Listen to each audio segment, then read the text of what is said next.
Construction projects are unique, complex, and vital.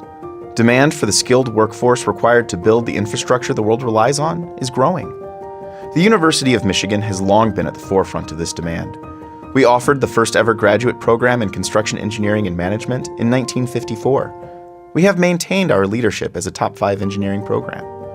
And we continue our tradition of innovation as pioneers of the MasterTrack certificate.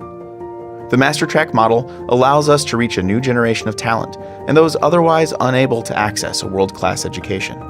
It allows us to connect learners with a global network of perspectives in the construction industry and to be instructed by faculty of the highest level.